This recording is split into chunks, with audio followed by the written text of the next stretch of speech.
What's going on, man? Welcome back to the basement. I'm Ron, and today we're going to get into my must buy and sell trade targets for Dynasty Fantasy Football. Now, those of you guys out there that are OG subscribers of the channel that have been watching since, September, October, November, I appreciate you guys. You guys will also remember that we did a series every single week of my top 5 trade targets, for that week in fantasy. So I figured, we'd carry that over to Dynasty. It was a series that did really well. Maybe we'll do this, once or twice a month. But I also wanted an excuse to talk about my new positional rankings on patreon.com/Ron Stewart for Dynasty Leagues. Now, I'll flash my top 12 quarterbacks on the screen for you guys, but I used to just have, a top 250 tight end premium superflex rankings, just sheet in the Google document. Then I would have, my quarterbacks, running backs, wide receivers, tight ends, but there wasn't a ton of actionable info on there. So I wanted to revamp it so you could look at the positional rankings and actually make transactions with your team based on the ranks. So as you guys can see, we have the trade values on the left-hand side. So, what I believe those players are worth in a vacuum in terms of rookie picks. Then we have, their rankings, obviously 1 through 12. And then to the right of that, we have their change in rank, which is, how much up or down they have moved since last month's rankings. I update them every single month. And then on the right-hand side, that's where the cool stuff is. And the first thing we have is my prospect tiers. So based on, my quarterback model, what tier of prospect did it spit out for these quarterbacks, all the way down through, my top, 50 or so quarterbacks, running backs, wide receivers, tight ends.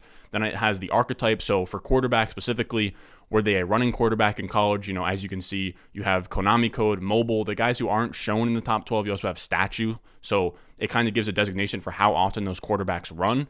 And then the last part is probably the most valuable, which is the buy and sell designation, where I went through every single player and I marked them as hard sells, soft sells, neutral, soft buys, or hard buys. So you can literally look at this on the screen, go through your Dynasty team, on your phone on like Sleeper, and, you look through each player and you see, is he a buy or a sell for Ron, and kind of what would I do in your shoes with your roster. And it can kind of point you in the direction of, what players you should be looking to move based on the market value, what players you should be looking to hold or sell, or, go out there and acquire and, ask about, say, hey, owner X, can I buy this player off of you? So I think it's really actionable instead of just, rankings that you use for drafting. I think that they're cool as rankings you can use, while you're actively trading within your leagues. Now, with that being said, we're going to break down my top 5 trade targets based off of my hard sell and hard buy designations. So with that being said, make sure you go down below, subscribe, leave a like, check out patreon.com/Ron Stewart.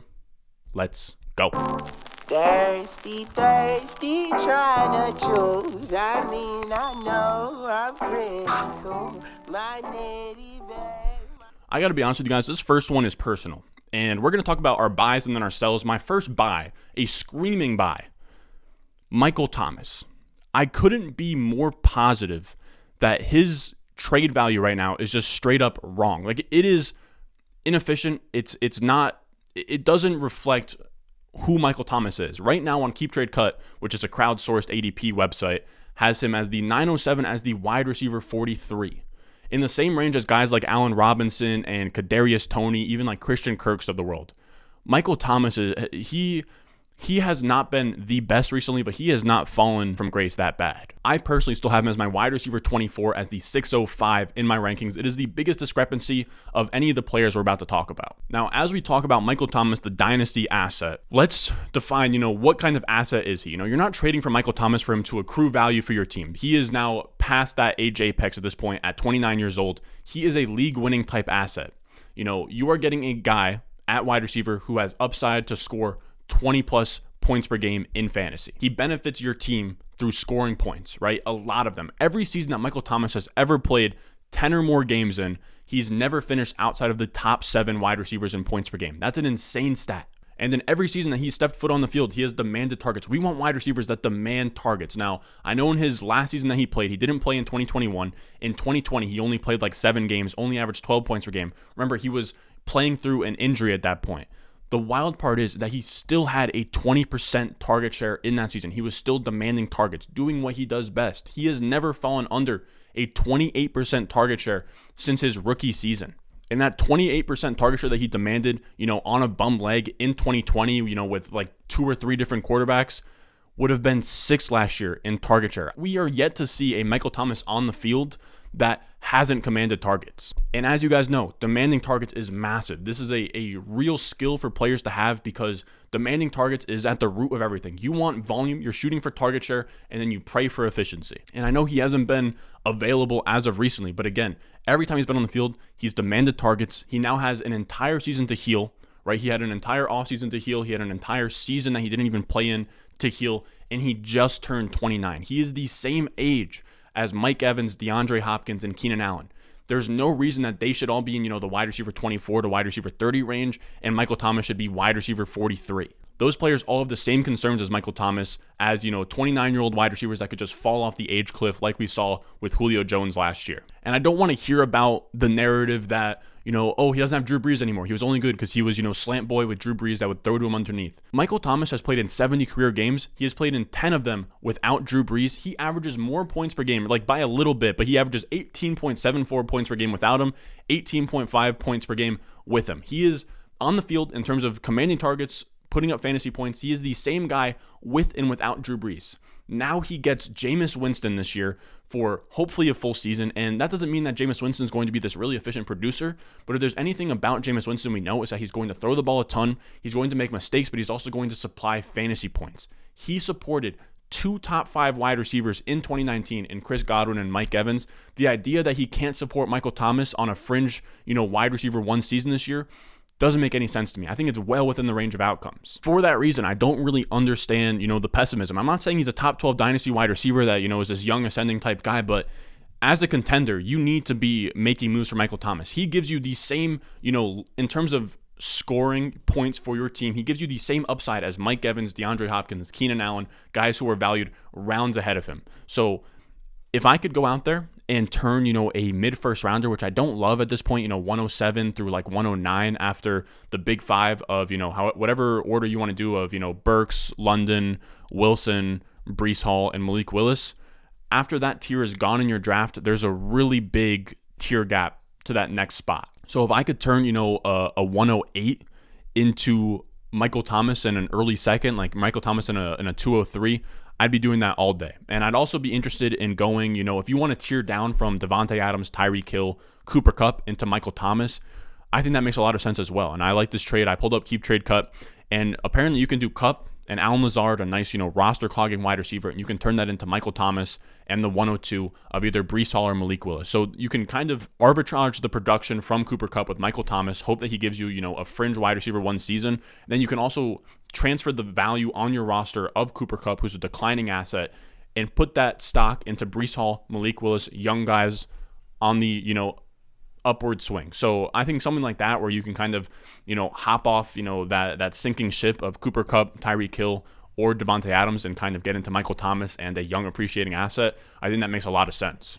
My second buy of the video is Marquise Brown. And I gotta be honest with you guys also hate, or not you guys, the subscribers of the Ron Stewart channel, but just the dynasty market in general, being really unkind to my guy Marquise Brown. He is the Keep Trade Cut 705 wide receiver 29. I personally have him in my ranks as the 603 as the wide receiver 23. So about a round difference in 6 wide receiver spots. I have him inside of my top 24, whereas the market kind of sees him as a, mid-range wide receiver 3. People are so harsh on what Hollywood did last year down the stretch, with failing to realize that he lost Lamar Jackson down the stretch as well. In the 11 games with Lamar Jackson last year, Marquise Brown was really good. I think people forget that Deontay Johnson and Marquise Brown were valued extremely similar through 10 weeks. Marquise Brown with Lamar Jackson last year, which was pretty much weeks 1 through 12, he had 17 points per game as the wide receiver 9, or that would have been the wide receiver 9 on the year. He was a top 12 scoring wide receiver through that point. I think it's unfair to give him a ding on his profile because of Lamar Jackson getting hurt, right? He ended up as the wide receiver 23 on 14.1 points per game because he played, about a third of his games without Lamar Jackson, his quarterback, who should be there for most of the games. And I think he gets a bad rep as a strictly deep threat guy, as that kind of burns guys deep and is this boom bust wide receiver. He earns targets. He kind of looks like Calvin Ridley on paper, like kind of a mini Calvin Ridley. Marquise Brown has earned targets, and again, I cannot stress this enough. We're eventually going to talk about it. I think I have a video planned later this month why target share is king. We want players to earn volume. A guy in Marquise Brown's mold that operates so far downfield, or not so far downfield, but a guy who operates downfield and is undersized, seeing him get a 26.7% target share last year, a top 12 number, was really good. He had 26.3% target share in his second year as a pro, 7th among wide receivers that year. He gets an alpha target share despite being tiny. I think people forget that he's only heading into year 4. He's still on his rookie deal. To me, he's like the discount Deontay Johnson. He's a target hog. He's undersized. He's kind of hated by the market. I mean, Deontay Johnson has gotten his shine since, but Marquise Brown does nothing but demand a lot of targets in an offense with Lamar Jackson at quarterback. And when Lamar Jackson was healthy last year, he was a top 12 wide receiver. It just makes no sense to me why a wide receiver heading into year 4 that was a top 12 wide receiver with his quarterback is being valued at wide receiver 29. And I don't want to hear about Rashad Bateman. I know Rashad Bateman is coming in. You can make the argument that Rashad Bateman is going to take away a ton of targets. That's a lot of projection we're doing with saying that Rashad Bateman is going to take away a lot of targets, right? Hollywood Brown commanded a 26% target share in back-to-back years alongside Mark Andrews, who's arguably a top 2 tight end in the NFL. So saying that Rashad Bateman is now going to be, the straw that broke the camel's back, or, whatever that saying is, I think is a lot of projection and a lot of hoping for Rashad Bateman. I loved Rashad Bateman coming out. He was my wide receiver 2 after the NFL draft, but he didn't look amazing last year, right? He's outside of the top 30 wide receivers in Dynasty, so putting a ton of weight into unknown target competition, I think, is a losing strategy when target share is so sticky. Maybe Rashad Bateman bumps him down to the 24% target share range, but that's still a guy who's a young wide receiver that can give you, fringe top 12 numbers, especially with Lamar Jackson. If he hits another efficiency spike like he did in, I want to say it was 2019, he hit that efficiency spike, MVP, 30 plus touchdowns, throwing to Willie Snead in the Funky Bunch. Now, if you want to question, the Ravens' pass volume, that's okay too, but I think that's a dangerous bet to make in Dynasty because we really just care about target shares. Marquise Brown could be done with the Ravens after this year, so I think that that's kind of unfair. They also threw a ton last year, so maybe they'll kind of, be back to wanting to throw more. And if you do believe that Rashad Bateman's as good as the market thinks he is, to the point where it would hinder Marquise Brown, I think if Rashad Bateman's good enough as a true wide receiver and they have Marquise Brown, Mark Andrews, and Rashad Bateman actually, breaks out in year 2, they're going to be throwing plenty. I also think that it's dangerous to operate in a vacuum where if you like Rashad Bateman, you then have to inherently hate Hollywood Brown. Everything for me is price-based, and I want to make a video on this eventually where we talk about, you don't have to operate within a vacuum where, if you're high on Rashad Bateman, that doesn't necessarily mean you have to be low on Hollywood Brown. I think that people don't understand we're making individual bets, not within a team, but just within the price you're paying for them at ADP. Not every single one of your teams need to be operated within this vacuum because you're not going to win every single one of your leagues. So if you have a couple of Rashad Bateman shares here and a couple of Marquise Brown shares there because you like the price of both players, that's completely fine too. And I think that a similar situation is you look at Rashad Bateman, you look at Marquise Brown, and you look at Mark Andrews. It's very similar last year to that 49ers offense of Debo, Ayuk, and Kittle. And you guys knew I was very high on Ayuk last year. That burned me, but I actually had more Debo shares than I had Ayuk shares in seasonal leagues just because I thought they were both fine bets at ADP. It was a high-scoring offense, both young wide receivers that have flashed before. So I think it's a really similar situation where you can just be exposed to both. If you like 2 talented players at cost, you can bet on both of those players. You don't have to fade Marquise Brown because you think Rashad Bateman is good. Now, regardless, I think Hollywood Brown, from everything that I've said so far, he's valued too low, and we'll get into some trade scenarios for him in a second, but let's go over the sells, and then we'll kind of talk about, based on those sells, how can we acquire Marquise Brown or Michael Thomas in that section.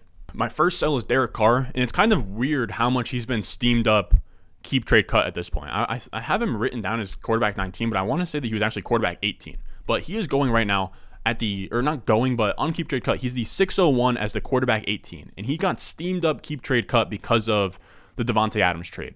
Now, obviously, Davante Adams is going to be a really big boost for his efficiency for the whole offense, but to have him at that 5-6 turn, almost adjacent next to, Devontae Smith and Saquon Barkley, like within that same tier, it's a little bit wild to me. Derek Carr, I can't believe people are actually excited about Derek Carr. To me, he is the quintessential QB2 in the same mold of Kirk Cousins and, Ryan Tannehill, but he's being steamed way ahead of those guys. Tannehill and Kirk Cousins are like round 8 guys. Derek Carr is getting, early 6th round type buzz right now.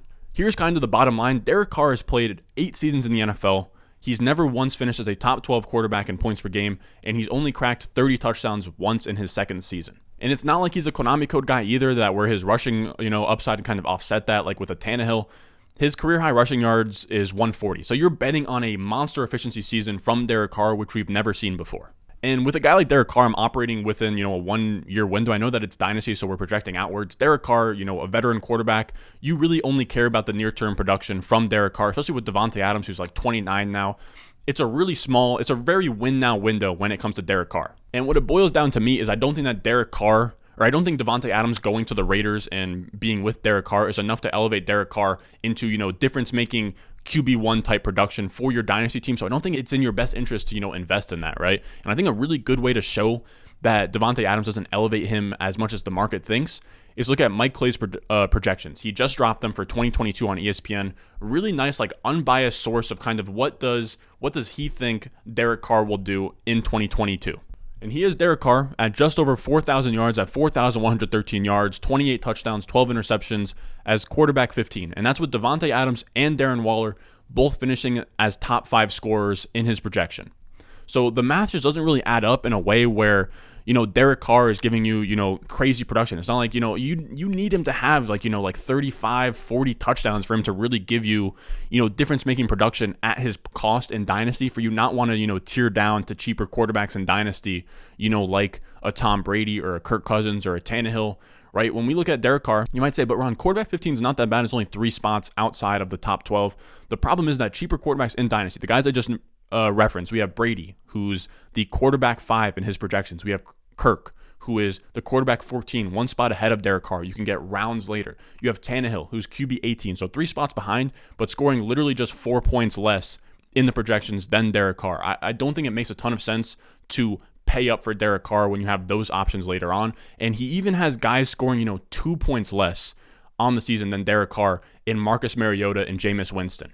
So my whole point here is that Derek Carr doesn't have difference-making upside at quarterback because of the rushing upside, and Davante Adams isn't enough to carry him to that type of, stratosphere. So I think it just makes a lot of sense to cash out at this point. So I think it makes a lot of sense to tier down, where I think if you want to tier down, you could go to Kirk, you could go to Tannehill, you could go to Tom Brady. I think that makes a lot of sense if you're a contender. You can even tier down if you want to, a Jameis Winston and scoop up Michael Thomas in the process. I did that on Keep Trade Cut here, where, you send away Derek Carr, you get Jameis Winston, you grab Michael Thomas. If you want to substitute Jameis Winston for somebody like, Daniel Jones, somebody else in that, QB 27 area, you can do that too. But I just think that looks good in terms of a stack. You're not going to be able to get that in every league, but it's a fun trade where you can tier down from Carr to a Winston and pick up a Michael Thomas, maybe even throw in a late second on your side and tier up to a Marquise Brown, but tier down in production to somebody that'll give you similar QB2 production in 2022 and then grab a difference-making wide receiver on the back end. I think you could also bundle our next guy we're going to talk about, Chris Godwin. You can do Chris Godwin and Derek Carr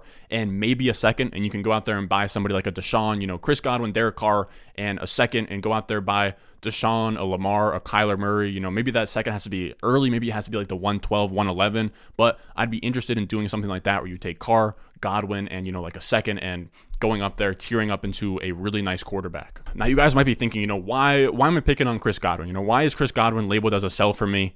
And it's tough because, his last 3 years, he has been the wide receiver 7, the wide receiver 15, and the wide receiver 2 in points per game. So when you look at my rankings, and I have him at the 601 as the wide receiver 22, and the market has him at the 404 and the wide receiver 15, 2 rounds ahead of where I have him. Why the pessimism? What it boils down to me is target share. Those finishes are on the back of monster efficiency. His career high target share is 22%. That was the wide receiver 24 this year. He, in terms of target share and the volume that he attracts on, a market share basis, is fringe top 24 numbers, which is really weird for a slot guy without a crazy, ADOT, right? So he operates out of the slot. You'd expect him to command a lot of targets, but he just doesn't. And those finishes the last 3 years, again, are on the back of monster efficiency and just really fortunate situations where when he was the overall wide receiver 2 in 2019, that was when, Jameis Winston was with the Buccaneers. They led the NFL in pass attempts with 600 plus. He had 5,000 plus yards, Jameis Winston, 30 plus touchdowns. Then he had back-to-back seasons with Tom Brady the last 2 years. That's how you finish that high in fantasy points per game. So when we look at that, that's a really fragile profile, right? Where Godwin needs kind of the perfect environment to thrive on such a low target share. And the problem is that would be fine, right? This year he has Tom Brady again, but now he's coming off that late season ACL tear that he suffered in early January.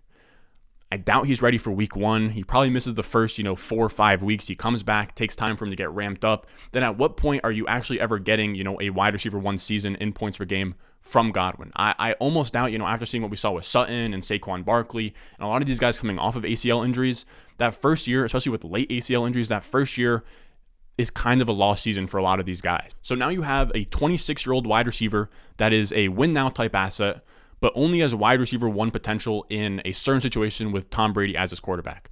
The problem is that 2020 becomes, a lost year for him, where difference-making production probably isn't on the table for him. Then he's going to be, after that, 27 years old, tied to Tampa Bay for another 2 years on his new contract. And at that point, Tom Brady is probably gone, right? Year 2 or year 3. So it's really tough. I don't hate Godwin having as like wide receiver 22, where I have him, above those guys like Keenan Allen and Mike Evans, but I do kind of start to see him, moving back into that tier as these years go on.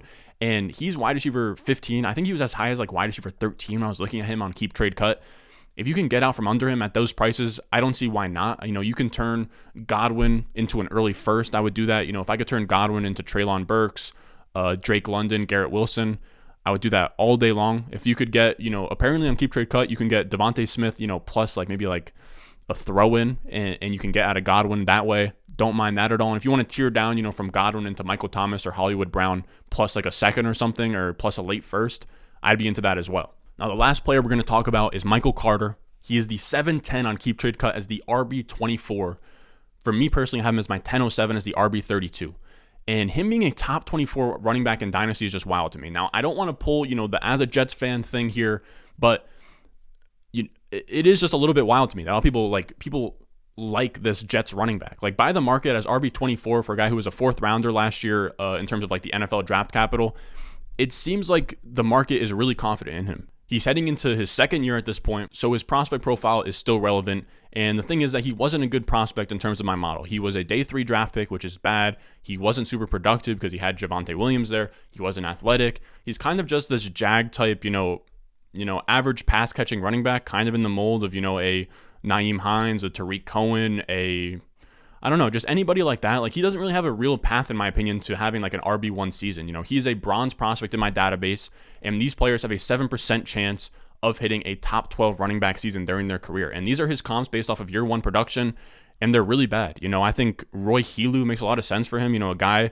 4th round pick, kind of, flashes a little bit in year 1, but kind of bottoms out. A lot of these guys aren't great. You have Devin Singletary, Nyheim Hines, Andre Ellington. It's not a great list, for a guy who's a top, a guy who's supposed to be a top 24 running back in Dynasty. It's really ugly. There's guys cheaper out there at running back like Leonard Fournette and James Conner who can actually give you top 12 running back upside. And I think the craziest part is that Michael Carter is very, very fragile, where a lot of his value is just based on the Jets running back depth chart being wide open right now, right? So right now they have Tevin Coleman, Ty Johnson as like the only real threats to Michael Carter. So obviously he is the RB1 on the depth chart moving into the season. The problem is that I think basing a lot of your value of a player into depth charts in March is a dangerous idea. As a Jets fan, right, I hate to pull that card, but do not be shocked when the Jets draft a running back. I think round 3, round 4, it makes a lot of sense for them to draft a running back. It feels very similar to when the Bills drafted Devin Singletary. He had a decent first year. That 2nd year, they bring in Zach Moss in the 4th round. It just feels very similar to that, where the Jets probably grab, a Kyron Williams, a James Cook, a Rashad White in like the 3rd or 4th round. They bring him into the backfield, and all of a sudden it's a committee. I think worst case scenario for a lot of the Michael Carter guys out there is the Jets could, 35th and 38th overall. One of those picks could very easily be Breece Hall. I think Isaiah Spiller in like the late 3rd round makes a lot of sense as well. There's a lot of doomsday scenarios for Michael Carter out there, and I don't think he has the upside to kind of counteract him being a very fragile asset. So him being the RB24, I'm begging you guys, please cash out while you can. You can take a late 2nd and Michael Carter and turn that into a top 3, like 4 pick in a rookie draft. I would do that all day long. I think you can also, bundle Michael Carter and Chris Godwin and go buy Marquise Brown in like a top 3 to 4 rookie picks. So anything among those lines, I'll do that all day long. If you have Michael Carter, it is really in your best interest to move him before the NFL draft. He has a lot of downside without, RB1 upside or, in his range of outcomes. He just doesn't really seem to me like a guy that will ever put up, a crazy rushing season or crazy fantasy season. I just don't think you're missing out on a ton of upside. So if you can cash out of your, the RB24, I would do that all day. All right, that's going to do it for us today, fellas. As always, if you appreciated the video, make sure you go down below, subscribe, leave a like. Also, if you disagree with any of these trade targets and, you're higher or lower on any of these guys, feel free to, challenge my ideas in the comments, but don't call me a big, fat, ugly idiot like most of the guys in the comments. Feel free, make an argument. Maybe we'll have a little bit of back and forth. You can change my mind, but that's just how I feel. If you made it this far, really appreciate it. As always, I love you guys, and I'll see you guys in the next one. I got the juice, I got the juice. Channel, Chatham's on. Foolies glad I'm home. Even my haters kinda glad I'm on. Rest in peace to my vagabond. Rapper, song, singer, suspended, subpoena from Mr. Me.